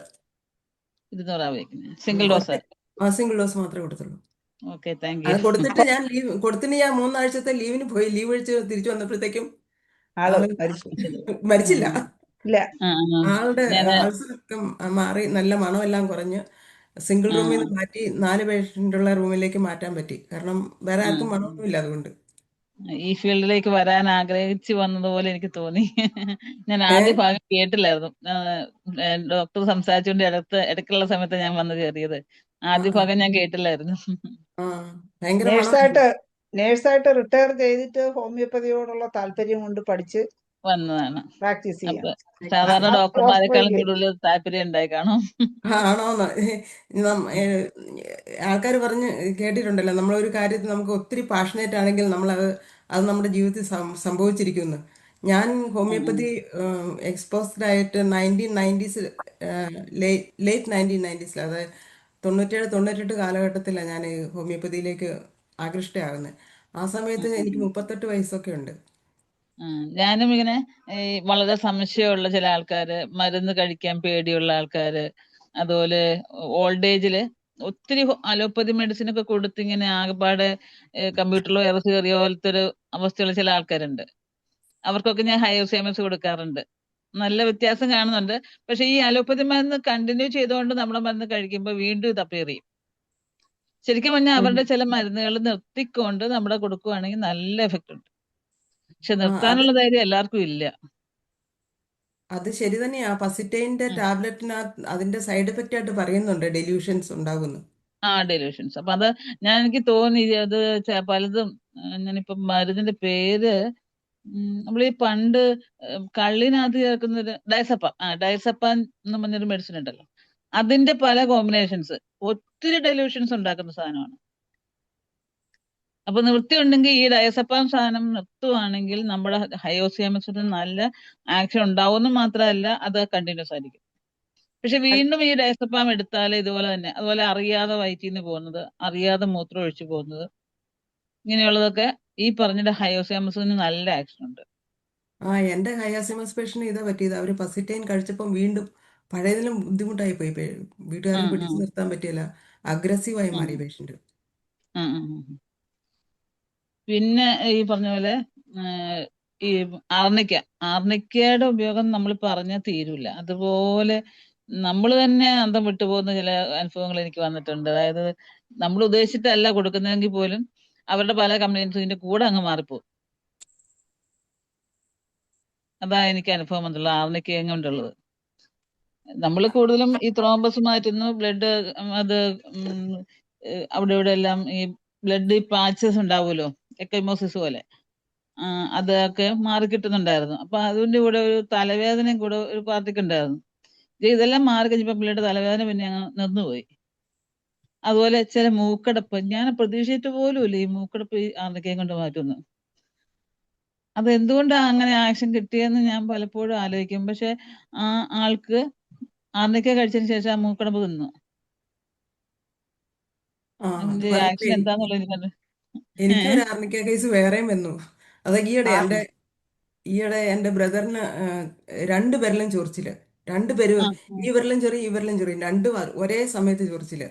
അപ്പൊ ഞാൻ സിമെട്രിക്കൽ ആണല്ലോ എന്നുള്ള ആ ഒരൊറ്റ സിംറ്റം വെച്ചിട്ട് ആർണിക്ക കൊടുത്തു, അത് രണ്ടും കംപ്ലീറ്റ് ആയിട്ട് പോയി. പിന്നെ ശരീരത്തിന്റെ ഒത്തിരി പല ഭാഗത്തുണ്ടായിരുന്നു, പക്ഷെ കൈവിരൽ രണ്ടും ഒരേപോലെ ചൊറിയുന്നു. ആ, ഇപ്പൊ ഈ വാക്സിനേഷൻ എടുത്തതിന് ശേഷം ഒത്തിരി ആൾക്കാർക്ക് ഈ ബ്ലഡ് റിലേറ്റഡ് ആയിട്ടുള്ള അസുഖങ്ങളുണ്ട്.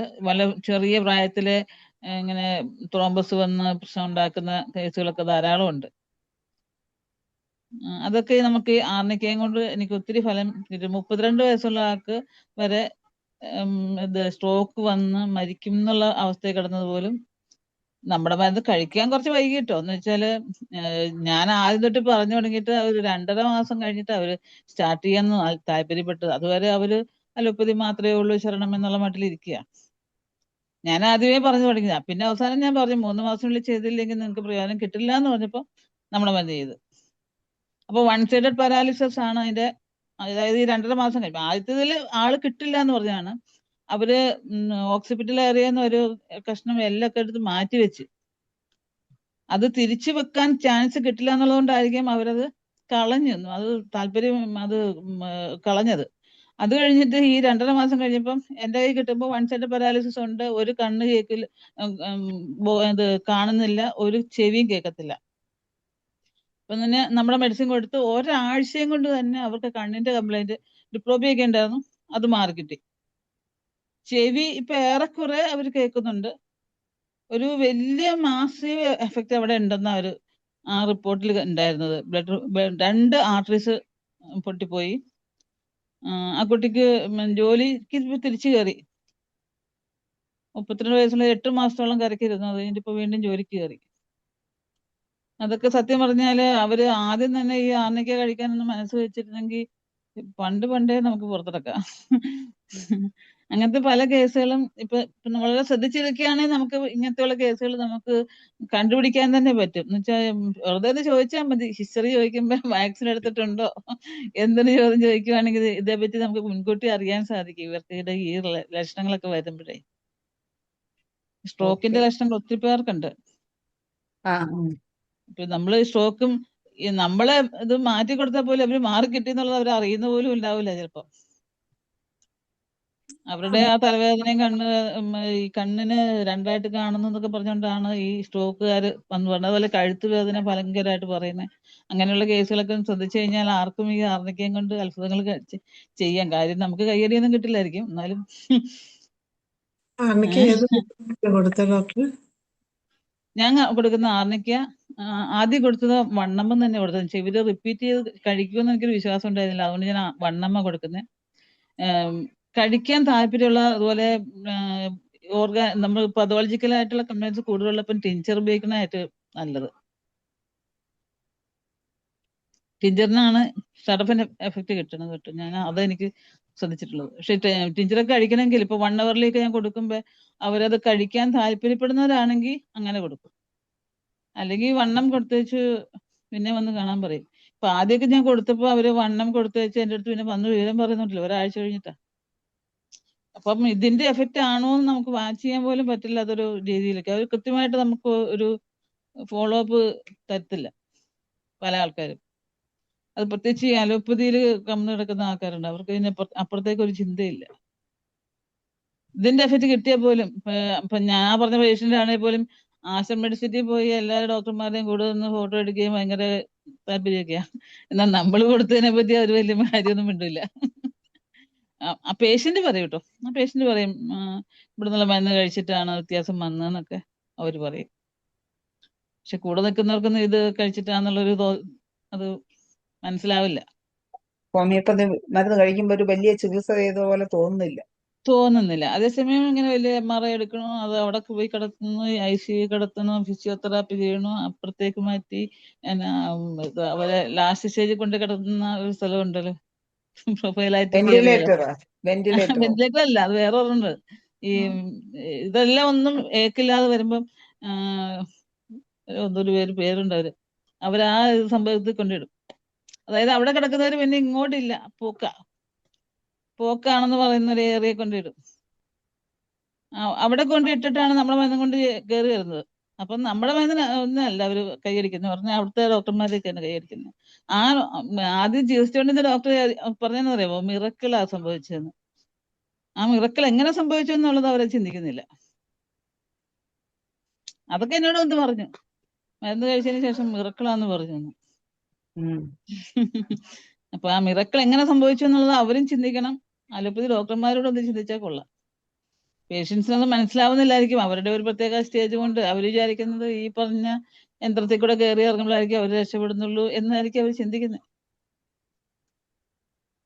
നമ്മള് ഇത് പറഞ്ഞ പോലെ ചാത്തൻ സേവ ചെയ്യുന്ന പോലെ ഒരു ഗുളികയും കൊടുക്കും, നീ സുഖമാകുമെന്ന് പറഞ്ഞാൽ മാത്രം അവർക്ക് മനസ്സിലാവുന്നില്ല അത്. അപ്പോഴാ ക്ലോട്ട് നേരത്തെ ഉണ്ടായിരുന്നെങ്കിൽ ക്ലോട്ട് അലിഞ്ഞു പോയോ എന്നൊന്നും നോക്കേണ്ടി വരും. ക്ലോട്ട് അലിഞ്ഞു പോയി. ഞാൻ 3-ാം മാസത്തിൽ വീണ്ടും എടുക്കാൻ പറഞ്ഞു.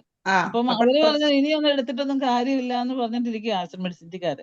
ഞാൻ പറഞ്ഞു ഇല്ല, നമ്മുടെ മെഡിസിൻ കൊടുത്തതിന് ശേഷം എനിക്ക് അതിന്റെ എഫക്റ്റ് ഒന്ന് അറിയാനായിട്ടാണ് എടുക്കണം എന്ന് പറഞ്ഞിട്ട് ആ പേഷ്യന്റ് നിർബന്ധിച്ചു കഴിഞ്ഞപ്പം ആ പേഷ്യന്റിന്റെ ഭർത്താവ് പോയി പറഞ്ഞിട്ട് 3-ാം മാസത്തെ MRI എടുത്തു.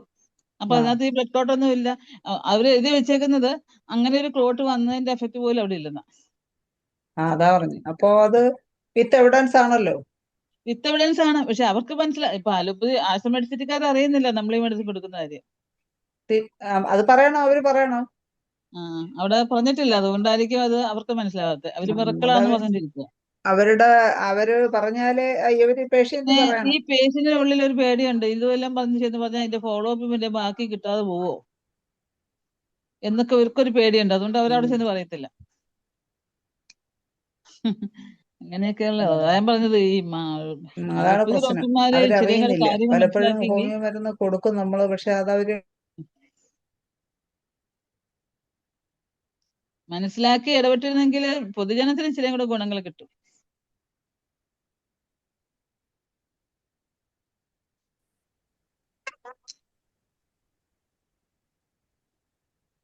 ചിലരാണെങ്കിൽ ചോദിക്കും നിങ്ങൾ വേറെ എന്തെങ്കിലും മരുന്ന് കഴിച്ചോ?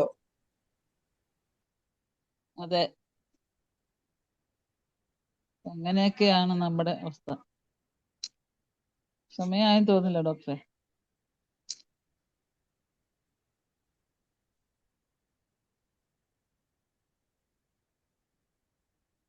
ഇനി 5 മിനിറ്റേ ഉള്ളൂ. ഇനി വേറെ ആർക്കെങ്കിലും പറയാനുണ്ടെങ്കിൽ പറഞ്ഞോളൂ. ഓക്കെ, ഞാനിപ്പോ എന്തായാലും വെക്കട്ടെ. വളരെ സന്തോഷം. 5 അല്ല 10 മിനിറ്റ് ഉണ്ട്. ആലീസ് ഡോക്ടർ വീണ്ടും ഹാൻഡ് റൈസ് ചെയ്തിട്ടുണ്ട്. എന്തെങ്കിലും പറയാനുണ്ടോ ഡോക്ടറെ? ഞാൻ എന്തായെന്ന് വെച്ചാൽ ഈ സമയത്ത് എഴുന്നേറ്റ് എല്ലാ ദിവസവും ഇനി അനുഭവങ്ങൾ പങ്കുവെക്കാൻ എനിക്ക് വരാൻ പറ്റില്ലല്ലോ എന്ന് കരുതി 2-3 പറഞ്ഞേക്കാമെന്ന് വെച്ചത്. അടുത്ത വരണമെന്ന് പറഞ്ഞാൽ ഇപ്പൊ ഞാൻ ആദ്യമായിട്ട് ഒരു ക്യാൻസർ അവിടെ പേഷ്യന്റിനെ എത്ര സമയം? ഇവിടെ ഇപ്പൊ സമയം 2:50 അയ്യോ, 52 അപ്പൊ ഉറങ്ങാതെ ഉറക്കൊളച്ചിരിക്കുകയാണോ? അപ്പൊ ഇതിന് വേണ്ടിയിട്ട് ഞാൻ എഴുന്നേറ്റ് വന്നതാ. ഓക്കെ. അപ്പോൾ എനിക്ക് ഈ അടുത്തിടെ ഒരു ക്യാൻസർ പേഷ്യന്റിനെ ട്രീറ്റ് ചെയ്യാൻ അവസരം, ആദ്യമായിട്ടാണ് ക്യാൻസർ പേഷ്യന്റിനെ മൊത്തമായിട്ട് ട്രീറ്റ് ചെയ്യുന്നത്. അതായത് ട്രീറ്റ്മെന്റ് ഒന്നും ചെയ്യാൻ പറ്റത്തില്ല, ലിവർ ക്യാൻസർ ആണ് എന്നും പറഞ്ഞ് വീട്ടിൽ വിട്ടതാണ്. 3 ലിറ്റർ വെള്ളം അസൈറ്റിക് ഫ്ലൂയിഡ് എടുത്ത് ടെസ്റ്റ് ചെയ്തപ്പോൾ പോസിറ്റീവ് ആണെന്നാണ് പേഷ്യന്റിന്റെ മകൻ എന്നോട് പറഞ്ഞത്. അപ്പോൾ ഈ അന്നേരം പേഷ്യന്റിന് പെയിൻ ഒന്നുമില്ല. ഫ്ലൂയിഡ് എടുത്തു കഴിഞ്ഞപ്പോൾ ക്ഷീണം, അത് അല്ലെങ്കിൽ ഒരു ചെരിവുണ്ടായിരുന്നു, അതൊക്കെ കുറഞ്ഞു. നേരെ നടക്കാൻ തുടങ്ങി. ഇനിയിപ്പോൾ ഞാൻ കേസ് എടുത്തപ്പോൾ പുള്ളിക്ക് വെരിക്കോസ് വെയിൻ വന്നിട്ടുണ്ട്. അത് ട്രീറ്റ് ചെയ്തിട്ടുണ്ട് സിദ്ധവൈദ്യത്തിൽ. അപ്പോൾ അതിൻ്റെ ഫോട്ടോ ഒക്കെ എടുത്തുകൊണ്ട് നല്ല കറവലുണ്ട്. പിന്നെ വേറൊരു സിംറ്റം ഞാൻ കണ്ടത്, പുള്ളിക്ക് സ്വെറ്റിംഗ് വരുക ഉള്ളി ഈ സ്റ്റേണത്തിൻ്റെ മുകളിൽ മാത്രമേ സ്വെറ്റിംഗ് വരുള്ളൂ. അപ്പോൾ ഈ 2 പെക്യുലിയർ സിംറ്റംസ്. പിന്നെ ആ വെരിക്കോസ് വെയിൻ വന്നപ്പോൾ അതിനകത്ത് ഒട്ടുന്ന ഒരു ജലത്തിൻ്റെ ഒരു ഡിസ്ചാർജ് ഉണ്ടാകുമായിരുന്നു എന്ന് പറഞ്ഞു. ഇത് മൂന്നും വെച്ചിട്ട് ഞാൻ ഗ്രാഫൈറ്റ്സ് കൊടുത്തു. ഫസ്റ്റ് ഡേ തന്നെ പേഷ്യൻറ്റിന് ഇമ്പ്രൂവ്മെൻറ്റ്. വൈകിട്ട് രാവിലെ മരുന്ന് കൊടുത്ത് വൈകിട്ടായപ്പോൾ എനിക്ക് മെസ്സേജ് അമ്മ പറയുന്നത് ഓൾറെഡി നല്ല ഉഷാറായിട്ടുണ്ട്, ക്ഷീണം കുറവുണ്ട് എന്നൊക്കെ പറഞ്ഞ് എനിക്ക് മെസ്സേജ് കിട്ടി. ഇപ്പോൾ ഒന്നര മാസമായി ഞാൻ മരുന്ന് കൊടുത്തിട്ട്. അപ്പോൾ അതിനുശേഷം ഈ മരുന്ന് ആദ്യം കേസ് എടുത്തപ്പം പറഞ്ഞായിരുന്നു അവർ ഇത് ട്യൂബ് ഇട്ട് ടെക്സ്റ്റ് ചെയ്തതിൻ്റെ പേരിൽ ത്രോട്ടിൽ അന്നും അതിൽ ഭയങ്കര വേദനയാണ് എന്ന് പറഞ്ഞു. അപ്പം ഞാൻ അത് തന്നെ ശരിയാകട്ടെ എന്ന് എഴുതി വെച്ചുകൊണ്ടിരുന്നു. പക്ഷേ പിന്നെ പറഞ്ഞു കഞ്ഞി വെള്ളം പോലും കുടിക്കാൻ ഭയങ്കര ബുദ്ധിമുട്ടാണെന്ന് പറഞ്ഞു. അപ്പം ഞാൻ ആർണിക്ക ഒരു ഡോസ് കൊടുത്തു, 30. അതോടെ അത് അന്ന് തന്നെ വൈകിട്ട് എനിക്ക് മെസ്സേജ് ഇട്ടു, എനിക്കിന്ന് പിന്നെ ഇത് ചക്കയുടെ കഴിക്കാൻ പറ്റി, തോരൻ കൂട്ടി കഞ്ഞി കുടിച്ചു എന്നൊക്കെ പറഞ്ഞുകൊണ്ട്. ഇപ്പോഴും നല്ല കുറവുണ്ട്, ക്ഷീണം കുറവുണ്ടെന്ന് പറഞ്ഞ് എല്ലാ ദിവസവും തന്നെ മെസ്സേജ് വരാറുണ്ട്. അങ്ങനെ ഒരു ക്യാൻസർ പേഷ്യൻ്റ് അങ്ങനെ നടക്കുന്നു. എങ്ങനെ എന്തോരം ഭാവി എന്തോരം ആകുമെന്ന് എനിക്കറിയത്തില്ല. ഇപ്പം നല്ല കുറവുണ്ട്. ഓക്കെ, ഹരീസ് ഡോക്ടറെ, വളരെ സന്തോഷം. ഉറക്കം പോലും മാറ്റി വെച്ചിട്ട് നമ്മളോടൊപ്പം പങ്കുചേർന്ന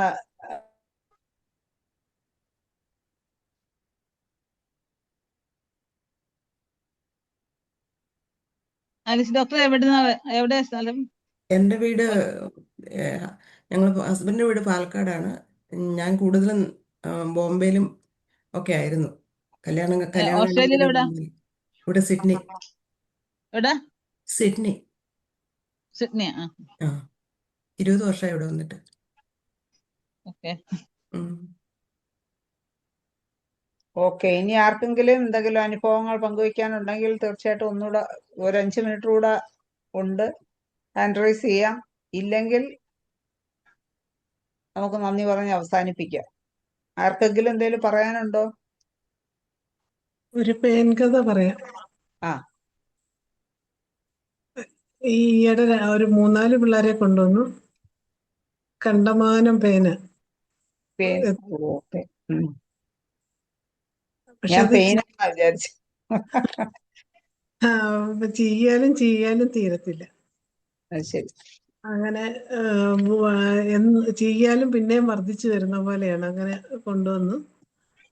ഞാൻ കൊടുത്തത് സ്റ്റാഫിസാഗ്രിയ 200 മെഡിക്കേറ്റ് ചെയ്തിട്ട് രാവിലെയും വൈകിട്ടും കൊടുക്കാൻ പറഞ്ഞു. അതിൻ്റെ കൂടെ സ്റ്റാഫിസാഗ്രിയ ടിഞ്ചർ 10 ml 10 തുള്ളി ചാലിച്ചിട്ട് തലയും മുഴുവനായിട്ട് തേച്ച് പിടിപ്പിച്ചിട്ട് ഒരു തുണി കെട്ടി വെക്കാൻ പറഞ്ഞു. കുളിപ്പിക്കുന്നതിന് മുമ്പ് ഒന്ന് ചീകിയിട്ട് കുളിപ്പിച്ചോളാൻ പറഞ്ഞു. എന്തായാലും കൊള്ളാം, എല്ലാവർക്കും ആ ഒറ്റ പ്രാവശ്യത്തെ കൊടുത്തത് കൊണ്ട് തന്നെ പെയിൻ പോയിട്ടുണ്ട്. ഒരു കൂട്ടർക്ക് ഒരു പ്രാവശ്യം തേച്ചപ്പോൾ തന്നെ കുറഞ്ഞെന്ന് പറഞ്ഞു. അങ്ങനെ 2-3 പേർക്ക് അങ്ങനെ പെയിൻ്റെ ശല്യത്തിൽ നിന്ന് രക്ഷിക്കാൻ പറ്റിയിട്ടുണ്ട്. പിന്നെ ഒരു കേസ് എന്ന് പറഞ്ഞാൽ, വേറൊരു കേസ് പറയുകയാണെങ്കിൽ കാഴ്സിനോസിന് എനിക്ക് ഭയങ്കര പേടിയാണ്. കാഴ്സിനോസിന് ആർക്കും ഞാൻ കൊടുക്കത്തില്ല. പക്ഷെ ഒരു പേഷ്യൻ്റ് എൻ്റെ അടുത്ത് വന്നത്, അതിൻ്റെ അമ്മയ്ക്ക് വായിൽ ക്യാൻസർ ആയിരുന്നു, അമ്മൂമ്മയ്ക്ക്. ഇപ്പോൾ വായിൽ വെള്ളപ്പാടാണ്.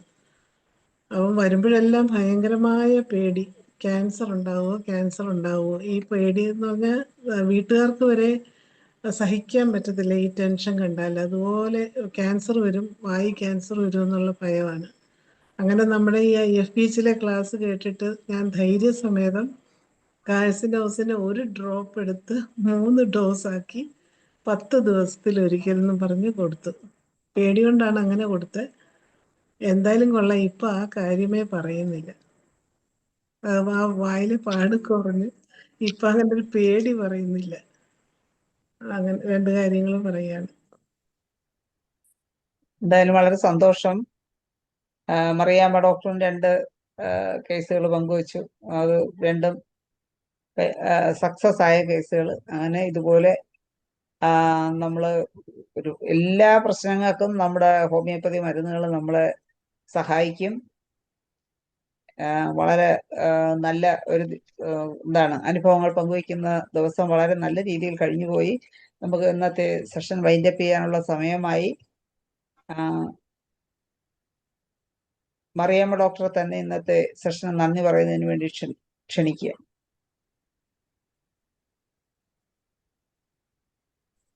എന്തായാലും നമുക്ക് ഇങ്ങനെ ഒരു ദിവസം പുതിയതായിട്ട് IFPH വെച്ചത് വലിയൊരു ഉപകാരമാണ്. നമുക്ക് 3-4 പ്രാവശ്യമായിട്ട് ഇങ്ങനെ അനുഭവങ്ങൾ പങ്കുവെക്കുക എന്നുള്ളൊരു ഒരു വെബിനാർ നടന്നു. അതെല്ലാം നല്ല സക്സസ് ആയിട്ടാണ് അവസാനിച്ചത്. ഇന്നത്തെ നമ്മുടെ ഈ സൂം വെബിനാറും വളരെ ഭംഗിയായി. അതിൽ പങ്കെടുത്ത ധനേഷ് ഡോക്ടർക്കും എബ്രഹാം വൈദ്യൻ ഡോക്ടർക്കും ആലിസ് വിൽസൺ ഡോക്ടർക്കും സോയ ഇപ്പൻ ഡോക്ടർക്കും പ്രത്യേകം നന്ദി അറിയിക്കുകയാണ്. ആലിസ് ഡോക്ടർ ഇത്രയും സാഹസം, അതായത് 3 മണിക്ക് എഴുന്നേറ്റിരുന്ന് നമ്മളോട് അനുഭവങ്ങൾ പങ്കുവെക്കുക, ഹോമിയോപ്പതിയോടുള്ള അതുപോലുള്ള താല്പര്യമാണ് ഡോക്ടർക്ക് മനസ്സിലാകുന്നത്. അടുത്ത ഒരാഴ്ചയായുള്ളൂ ഡോക്ടർ കയറാൻ തുടങ്ങിയിട്ട്. കഴിഞ്ഞ ആഴ്ച ഒരു ദിവസം കൂടെ ഇതുപോലെ വന്നിരുന്നു. ഏതായാലും എല്ലാവർക്കും പ്രത്യേകം നന്ദി അറിയിക്കുന്നു. അതുപോലെ ഇന്നത്തെ മോഡറേറ്റർ ഷൈല ഡോക്ടർക്കും ഇന്ന് ഈ വെബിനാറിൽ പങ്കെടുത്ത എല്ലാവർക്കും നന്ദി അറിയിക്കുകയാണ്. എന്തായാലും നന്ദിയും 1-2 കേസുകൾ പ്രസന്റ് ചെയ്യുകയും ചെയ്ത മറിയാമ്മ ഡോക്ടർക്ക്, നന്ദി രേഖപ്പെടുത്തുകയും ചെയ്ത മറിയാമ്മ ഡോക്ടർക്ക് പ്രത്യേകം നന്ദി അറിയിക്കുന്നു.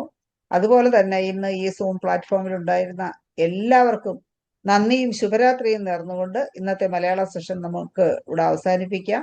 നാളെ ഇതേ സമയം കാണും വരേക്കും ബൈ.